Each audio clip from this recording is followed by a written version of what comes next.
It's the end of the day with Ray. Hello, my friends. Well, folks, I'm back at Impact Studios. It's always a pleasure to come out here, and I'm going to talk to Frank DeGeorge. And Frank DeGeorge is CTO of Impact Networking, and obviously being a CTO of a technology company that's as massive as Impact with 5 different deliverables has to be a pretty tough job, Frank.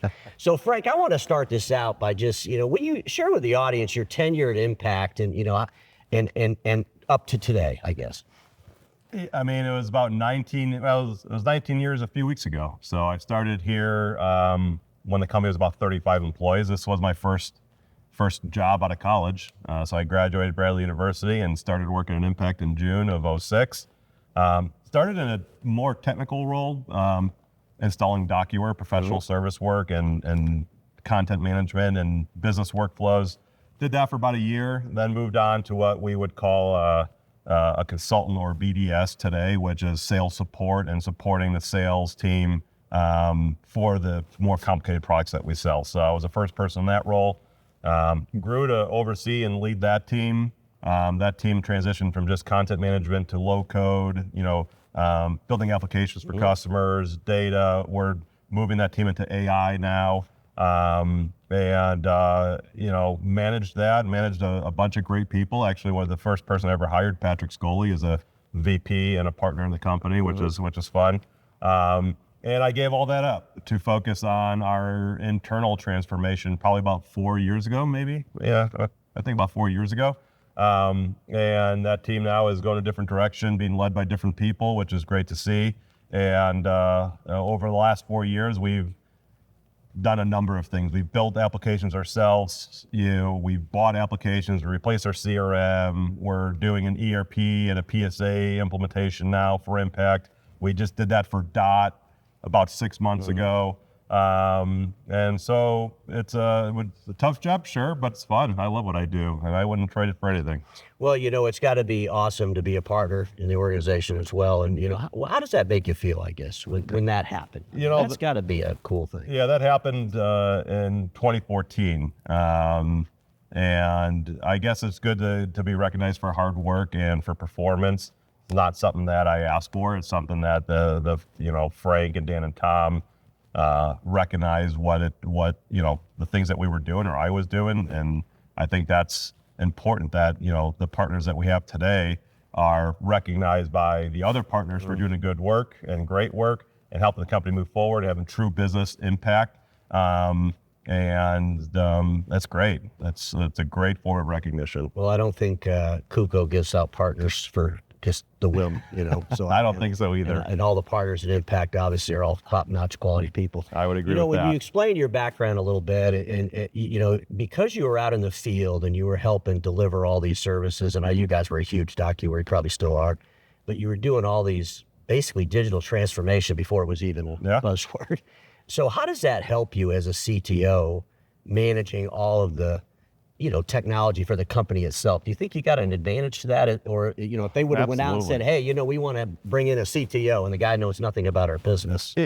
Well, there's a few points there. One, I believe that when you're accountable to a customer, which I was for 15 plus years of my career, it's a different sense of urgency than just being accountable to peers. And actually, Mike Lepper and I were just talking about that yesterday, that, some of the most accountable people in our company come from customer-facing job roles, whether it's sales, in particular sales. If you're responsible for a quota and building relationships and doing that, I think you have a different sense of accountability for what you're putting out there. And so that's something that I keep close to heart. I've done podcasts on that. I've talked a lot about that. I've written a lot about that on LinkedIn, that being advice for any young professional, be accountable to the customer in the early in your career, I think is key. And so I carry that with me. I think it is important to keep that, and I think it keeps me on track to the things that we're doing at Impact.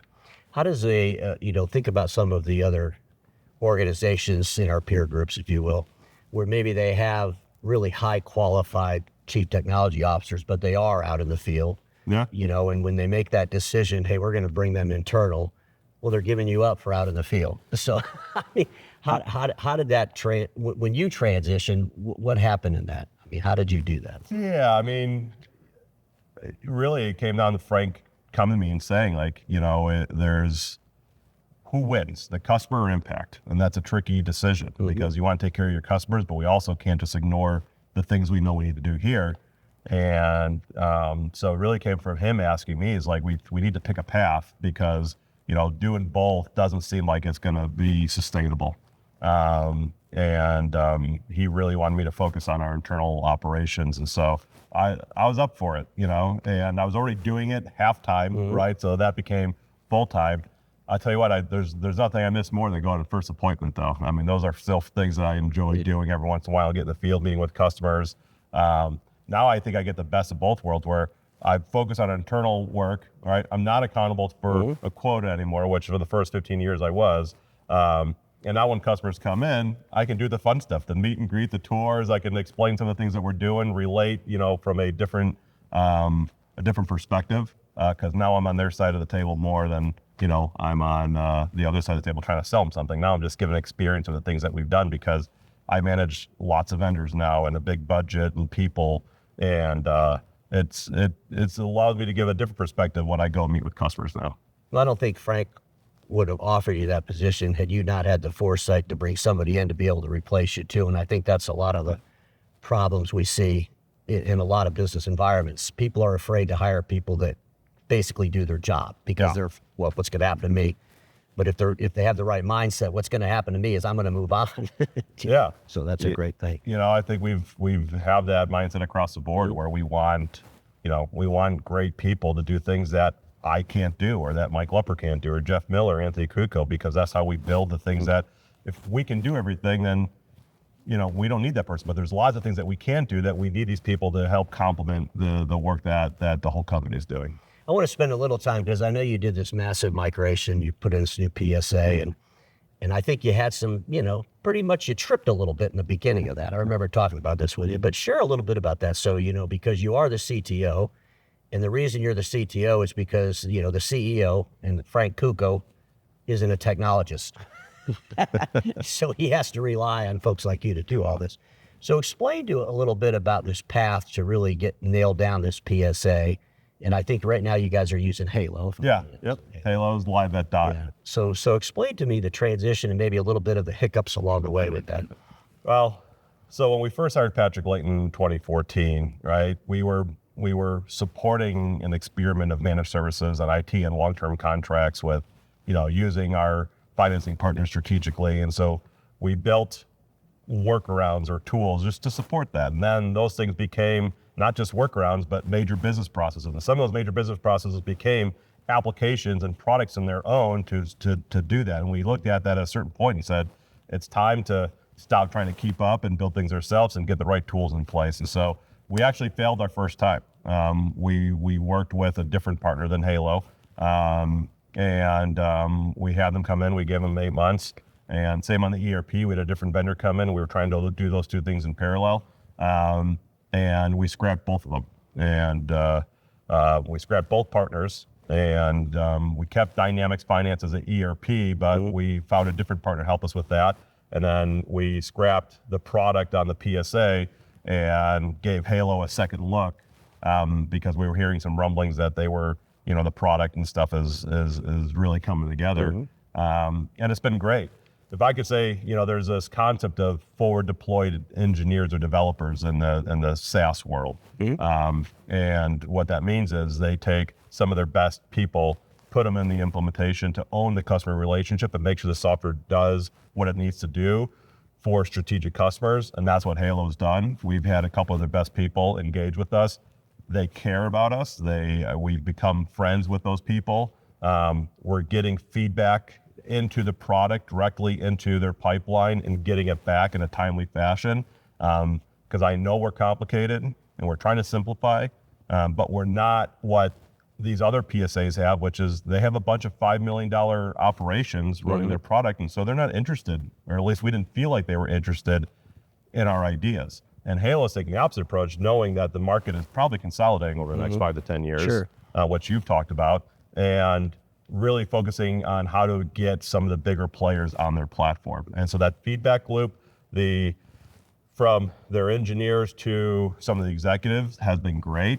And that's what made it successful at DOT. So we scrapped 8 months of work on the previous PSA. picked Halo up in August, went live in January, and there's a funny story I'll tell you about the go live date when we finally decided to flip the switch. And the same thing with the ERP. We launched those things on January 22nd this year and haven't looked back since. You know, I saw a post that you put out there, and I want to talk about this because there's a lot of this just nuttiness where you have, software developers, basically two guys in a garage or however you want to describe that. And they're trying to like reinvent Chat GTP or reinvent some kind of AI platform. And I think it was you were talking about how Microsoft has some pretty capable products out there and stuff. And why in the world are we doing this? Why in the world are we trying to build something that already exists, number one? That would be like you trying to build your own PSA, which is just stupid. You needed to find one. It was stupid. We tried. yeah. So you find, but share some caution with our friends because there's a lot of folks out there that are, you don't want to discount the small vendors or the startups because that's where the creativity comes from. The problem is right now not the problem, but there's a whole bunch of them. And, what I look at is what can I pick a small vendor and risk that they may not be around in a year and experiment. So I got to be careful about what business process or what things it touches to it's like, okay, let's give that small vendor a shot or let's look at those small partners. What I posted on LinkedIn, what I'm most excited about from Microsoft Build is Fabric and how Purview and how all that integrates at a even layer of tech so that I can use it for AI or AI Foundry or, bring in models from ChatGPT or Claude and still have my data protected because that's something that I can't risk with a startup vendor, right? I have to get my data in order. I have to protect it. I have to make sure it's accessible across dozens of different systems.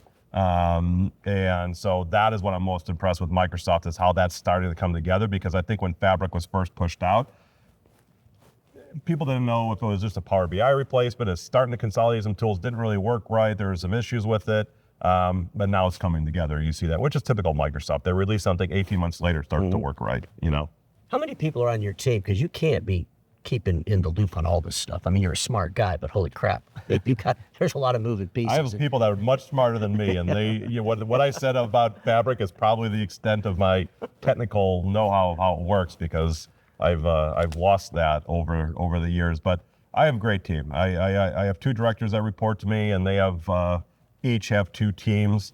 And so we have a business transformation team, an enterprise development team. My business transformation team has consultants that partner with different departments in the business. And so they're responsible for making sure that any challenges or business disruption or things that we want to make better or improve, that they know what it is, how it works, what the challenges are, what the ROI is.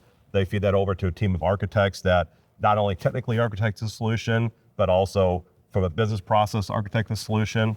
And then if it needs dev work, it would go from the business transformation team to the enterprise development team. And that's split up into two different teams, an application development team and a systems team. So application development is making new features, developing software, putting things out for the users. And my systems team is managing our data pipelines, our security, our releases, and how that works, how it all comes together with Halo and the ERP and our data framework and all that stuff. So it's going great.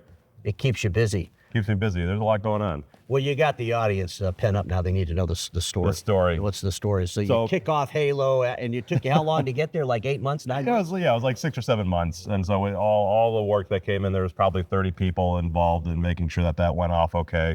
5 or 6 core, but it touches every piece of the business.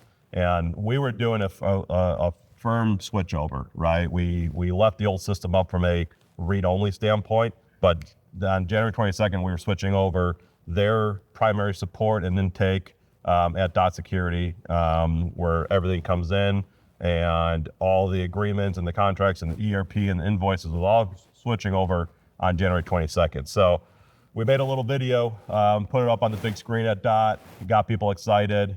I was going to give a little speech, so I walk in and I was just talking to Mike Lepper about this, and he looked at me, he's like, dude, are you nervous? I'm like, I don't know. I don't think so. He's like, you talk in front of people all the time. What's going on? I'm like, I don't feel good. He's like, dude, you're sweating through your hair and your shirt. And so I give up. I get up there, give my little spiel, and did the last thing, which I was supposed to do that day, which is order pizzas, of course, for everybody for, making the transition. And I had to go home. I went home and I slept the rest of the day. I woke up with 104 fever. Wow. I was out of commission for 3 or 4 days straight. That entire week, when I say it, like I was down. I didn't know what was wrong with me. Finally went to the doctor Thursday, got diagnosed with pneumonia. Wednesday, I didn't leave my bed. I don't have a TV in my room. I don't know what I did all day, but I know I did not leave my bed. I couldn't look at my phone. I think I went in and out of sleep, probably all day, but I couldn't even read emails because the fever was so high and I was coughing, and it'd be an hour of sleeping, an hour of coughing, an hour of fevers and all that. So I guess the point is, at that point, my work was done, right? It's more delegating, and I don't even like the word delegate. It's giving ownership to people, because by doing that, over the last 6 months, they took that ownership and they were making that successful for each part of the business that product touched. And so by the time it came to go live point, I had owners. They were in tune with how it needed to operate. They had a process for support. They were making sure people were comfortable. They were making sure people were trained. They were walking around. And so at that point, that's looking back where my work was most important, was making sure that they felt comfortable with owning their lane and what they needed to accomplish.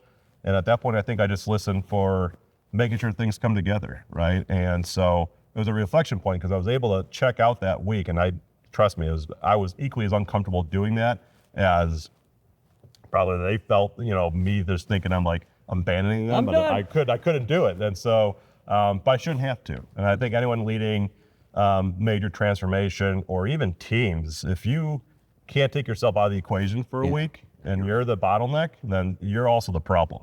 I agree 100%, Well, it's always great talking to you. It's an interesting company for sure. I love coming here.